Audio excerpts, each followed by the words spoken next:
ছয় শ্রেণীর ব্যক্তির জন্য আল্লাহর ফেরেশতা তার জন্য দোয়া করে। আপনি যদি দামি না হন, আপনার জন্য দোয়া করবেন। এই ছয় গুণ যদি কোনো ব্যক্তির মধ্যে থাকে, তার জন্য ফেরেশতারা দোয়া করতে থাকে। এর মধ্যে এক নম্বর, যে ব্যক্তি ঘুমানো অবস্থায় ওযু করে ঘুমায়, নবী করিম সাল্লাল্লাহু আলাইহি ওয়াসাল্লাম তিনি বলেন ওই উম্মতের জন্য আল্লাহর ফেরেশতা দোয়া করতে থাকে। দুই নম্বর, যে ব্যক্তি সালাতের জন্য, নামাজের জন্য অপেক্ষা করে, কখন মসজিদে মিনার থেকে আযান শোনা যাবে, কখন আমি মসজিদের মধ্যে ঢুকবো, কখন আমি আল্লাহকে আল্লাহ বলে ডাক দিব। আর এই সমাজের মধ্যে মানুষ যখন আযান শুনে তখন তাদের কাছে বিরক্ত বোধ করে, নামাজ তারা পড়তে চায় না।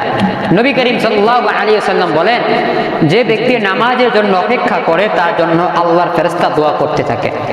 নাম্বার 3, যে ব্যক্তি নামাজের জন্য প্রথম কাতারে দাঁড়ায়, প্রথম সারিতে দাঁড়ায়, তার জন্য আল্লাহর ফেরেশতা দোয়া করে। নাম্বার 4, যে ব্যক্তি মুহাম্মদুর রাসূলুল্লাহর উপরে দরুদ পড়ে সকালে সন্ধ্যায়, সাল্লাল্লাহু আলাইহি ওয়া আলিহি ওয়াসাল্লাম, সাল্লাল্লাহু আলাইহি ওয়া আলিহি ওয়াসাল্লাম, নবীর উপর দরুদ পড়ে, নবীর উপর দোয়া করে, ফেরেশতারা বলে আল্লাহর ফেরেশতা তার জন্য দোয়া করে।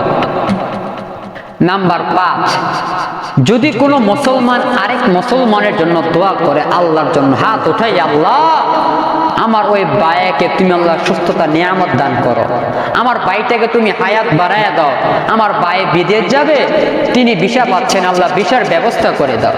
যখন তুমি তার জন্য দোয়া করবা, আল্লাহর ফেরেশতারা বলে আল্লাহ আগে তোমার এই বান্দার মনের আশা পূর্ণ করে দাও। যখন তুমি কারোর জন্য তুমি দোয়া করবা, এই দোয়াটা আগে তোমার গায়ে গিয়ে লাগবে।